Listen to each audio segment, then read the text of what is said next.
I thought we'd jump back in time, and we're going to listen to a portion of the One Step Beyond program from April 21st, 1985, 12 and a half years ago. In addition to my own voice, you will also hear the voice of my former co-host, Nip Tuck, who assisted me with the on-air duties. This, again, is excerpted from One Step Beyond of April 21st, 1985.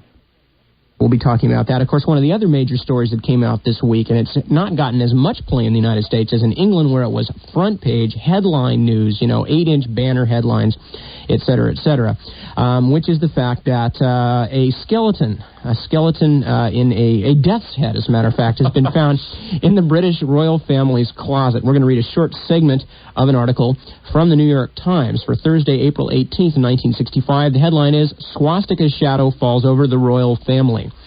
Okay, this is by R.W. Apple, Jr., as a special to the New York Times, Dateline London.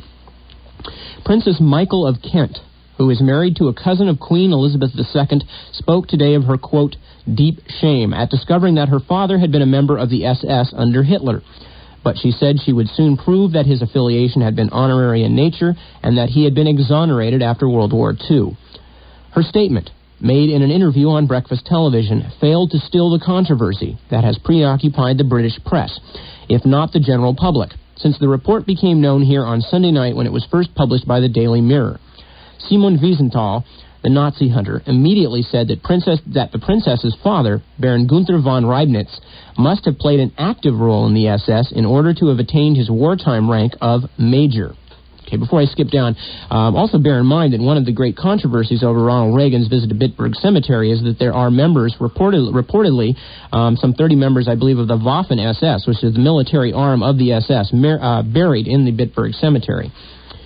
Skipping on down, Princess Michael was born Marie Christine von Reibnitz near what is now Karlovy Vary, Czechoslovakia, in the dying days of World War II, and her parents separated shortly afterward.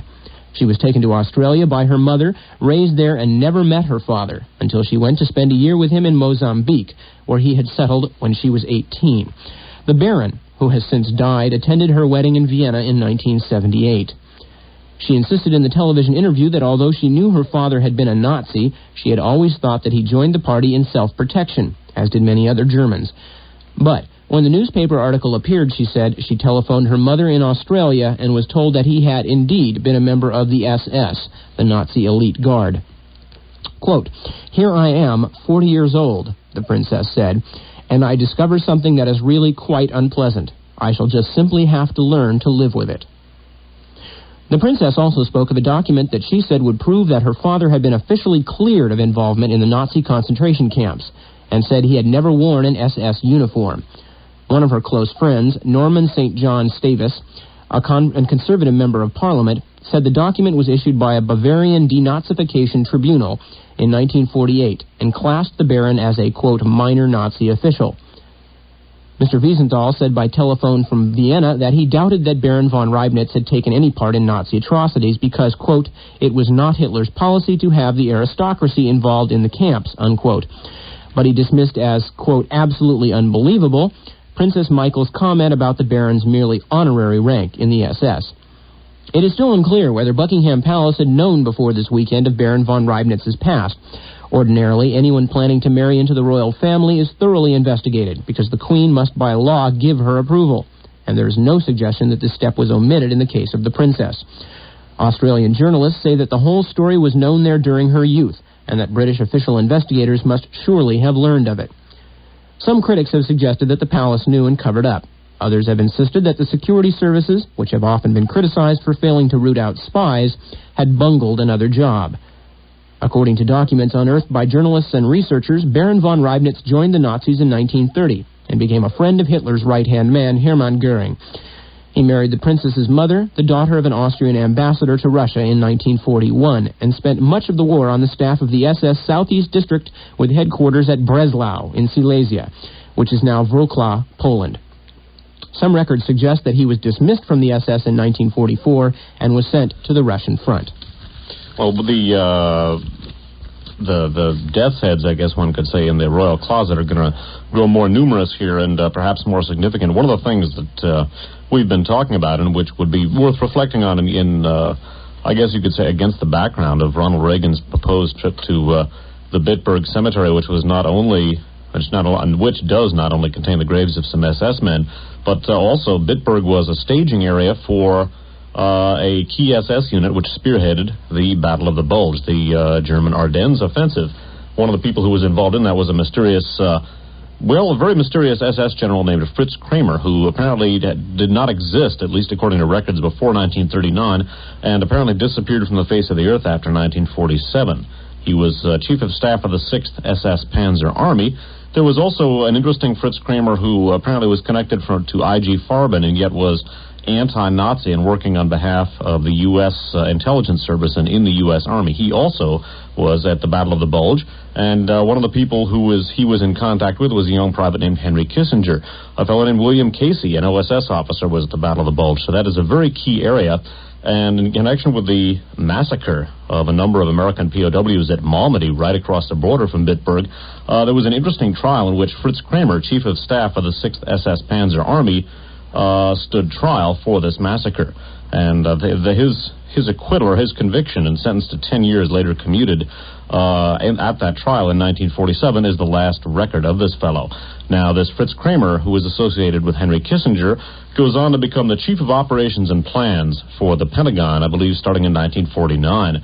And as one biographer of Henry Kissinger put it, every thought Kissinger ever had was, quote, pure Kramer, unquote. Now, Mae Brussel has raised the question of whether or not there might be some connection between these two Fritz Kramers, if in fact they might in fact be the same person, and what was this one Fritz Kramer doing if they're the same, switching back and forth between the two armies. And that's one of the interesting things that looms in the background of Ronald Reagan's upcoming trip, particularly in light of the fact that Henry Kissinger was the, how would you put it, sort of the czar, the overseer of a bipartisan commission to sort of establish the current course of the administration's Central American policy. And his connections and other connections of the Reagan administration to the Third Reich and to the SS in particular are things we've focused on in the past on this broadcast. And so as you reflect on the connections between the British royal family and the SS, keep in mind that there are some connections between this self-same organization and the current administration in this country, and that's very much in the background of this whole situation vis-a-vis his trip to Bitburg, his initial refusal to go to Dachau, and so forth. Also, interestingly enough, Baron von Reibnitz was stationed in the Breslau area, which was a part of formerly Germany, initially East Prussia, which is now part of Poland. That's also the hometown of both Galen and Otto von Bolschwing. And, of course, we have talked at some length about both of these gentlemen. To make it quick for the new listeners, Reinhard Galen was the head of Hitler's Eastern Front Intelligence Service, who jumped immediately to the Americans before the war was even really over. Promptly was made the head of the CIA's brand new Eastern Front operation, and he transplanted his entire Nazi intelligence operation onto the CIA with barely a crack or seam. Later went on to become the head of NATO intelligence and eventually formed the BND, which is the West German CIA. Otto von Bolschwing, we've talked about also. Otto von Bolschwing was an SD man, an SS intelligence man. He was involved in all kinds of things, including the resettlement of Jews in Palestine. Later, rumored to have been the head of the Galen organization in North America, and himself was head of a Silicon Valley technology company until his death about 2 years ago, and himself a man with many odd connections that we have delved into in the past. Okay, now another SS man turned up in the royal closet, another death's head in the closet, so to speak. This one reported about in today's San Francisco Sunday Examiner, today being April 21st, an AP story, Dateline London headline, New Tales of Nazis in Royal Family. A brother-in-law of Prince Philip, Queen Elizabeth II's husband, was a high-ranking officer in the SS, London newspapers said today. In new reports of links between the elite Nazi unit and members of the royal family, the Sunday Times and the Mail today identified the officer as Prince Christoph of Hesse, who married Prince Philip's sister Sophie in 1930. Prince Christoph was killed in an air crash in 1943 after reaching a rank senior to a colonel and, quote, was a close aide of Heinrich Himmler, head of the SS and the Gestapo, the Sunday Times said. The reports followed Tuesday's disclosure by the Daily Mirror that the wife of the Queen's first cousin, Prince Michael, is the daughter of the late Baron Guter von Reibnitz, an SS officer who joined the Nazi Party before Adolf Hitler came to power in 1933. Buckingham Palace refused to comment on the reports. The Sunday Times said that Prince Christoph was the head of an espionage network during the 1930s that gathered intelligence for the Nazis. It said the network helped Hitler prepare for the 1939 invasion of Czechoslovakia and to deceive British Prime Minister Neville Chamberlain, who thought he had gained a lasting peace in negotiations with Hitler at Munich the previous year. The Sunday Times said it had interviewed Prince Christoph's son, Prince Rainer, or I don't know how it's pronounced, R-A-I-N-E-R, Rainer of Hesse, a cousin of Prince Charles, heir to the British throne. Prince Rainer, quote, confirmed that the Hesse family was close to Hitler and received preferential treatment, unquote, the newspaper said. So, apparently, at least two in-laws of the British royal family were connected to the SS, and one apparently to an espionage ring, which apparently took several different steps to try and sort of pave the Nazis' road to conquest. Of course, the connections between Neville Chamberlain and a fellow named Montague Norman, who was head of the Bank of England, and Norman's connections to Hitler is something we talked about in our Radio Free America show number 1. Okay. Now, I'm going to read you one more rather interesting article on the British upper crust, the aristocracy and the government of Britain. And then I'm going to draw together some rather far-ranging things together and see if I can't make some sense out of them for you, or at least for myself. Okay, this is from a January 2nd, 1985 article from the Daily Times of London. Okay, thanks to Mae Brussel for this. This is headlined, Gag on Hitler's Will. Okay, in quotes, will. It's by Alan Copps. It says, publication of a document described as Hitler's, quote, last political will was opposed by the 1954 British cabinet, which feared that the Führer's vision for Europe's future coincided too closely with its own policy towards Germany. Lord Simons, the Lord Chancellor, advised, quote, there is some risk of foolish talk to the effect that our German policy is to do just what Hitler and Ribbentrop wanted, or professed to want, unquote. However, he ruled out legal action and recommended persuasion to prevent publication of the views which were contained in a letter from von Ribbentrop, the former German foreign minister, addressed to Mr. Churchill, Prime Minister, and Mr. Eden, Foreign Secretary. The advice was given at a time when the Churchill government was anxious to support Chancellor Adenauer's attempt to put West Germany back on its economic feet. And let me just insert into the middle of this article here that, again, those of you who listen to Radio Free America broadcasts and also just our regular broadcasts here will be aware of the fact that under Adenauer that the Western governments basically absolutely undid any process of denazification and, in fact, injected huge quantities of Nazis right back into the West German system. And Adenauer himself had hard connections, sympathetic connections to the Third Reich, which we talked about in that broadcast. Indeed, and the man who was, I guess you would say, the equivalent to Adenauer that Ed Meese was until he became Attorney General to Ronald Reagan, in other words, his chief personal advisor, a man named Hans Glubke, was the man who actually authored the Nazi racial laws. The man who signed that document was hanged after being convicted at Nuremberg, and yet Glubke returned into a position of power. Let's get going on with the article. The advice was given at a time when the Churchill government was anxious to support Chancellor Adenauer's attempt to put West Germany back on its economic feet. The Ribbentrop letter, although undated, had first been received in London on June 17, 1945, just 3 days after the former foreign minister had been captured by British troops in Hamburg. After standing trial at Nuremberg, he was eventually hanged in October of 1946. In 1945, on Mr. Churchill's instructions, copies of the letter were sent to Stalin and President Truman, and it was circulated to the cabinet. But although its existence became known to the press, its contents were kept secret, as Ribbentrop had requested. However, a full 5-page version, together with a 4-line covering letter addressed to Field Marshal Montgomery, appears in the Prime Minister's papers, released under the 30-year rule.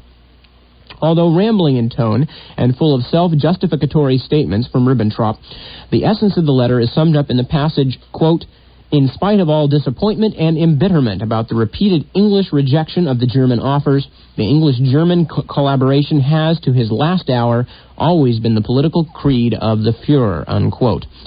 It concludes, the war is lost for Germany. In spite of this fact, I am of the holy conviction that the bringing about of a real friendship between the English and the German people is a fundamental necessity. The Führer was not of the same opinion and has therefore entrusted me to inform you. Now, one of the things that stands astride the entire broadcast that we're doing here, God bless, basically, and is to be found, if not at the root, very close to the root, and in most cases very precisely at the root of the presence of not only vehement Nazi luminaries such as these SS men we've been talking about, these SS officers, not only connected to the royal family and connected to our own presidency, but also, of course, to our intelligence administration. The connections between a great many industrial organizations in this country and industrial organizations in Nazi Germany was also to be explained by the same motive, namely anti-communism. This really is something which can't be separated from these connections we're talking about. And before we move on here, that the similarity between Hitler's will and Germany's post-war policy with regard to Germany and the presence of these SS men in the closet, so to speak, of the royal family, and the vehement anti-communism held by many people are very much at one. Okay, now a couple of things again to put this in perspective and to take this out of the realm of late night World War II movies, and the evil of the Nazis versus the good of the Allies, et cetera, et cetera.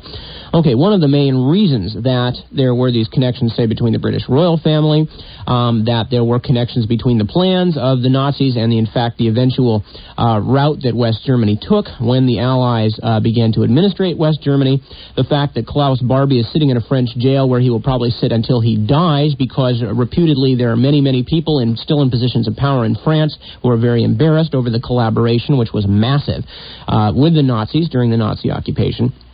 All these things and more suggest that if you just strip the word Nazism away, whether you call it fascism, whatever you call it, the reason that it is still such a force in the world today and that it still resonates so strongly is because of the very, very strong sympathy that many people felt in positions of power, and especially those who felt they had things to protect from the great mass of people, felt then and still feel today with the fascist way of political thought.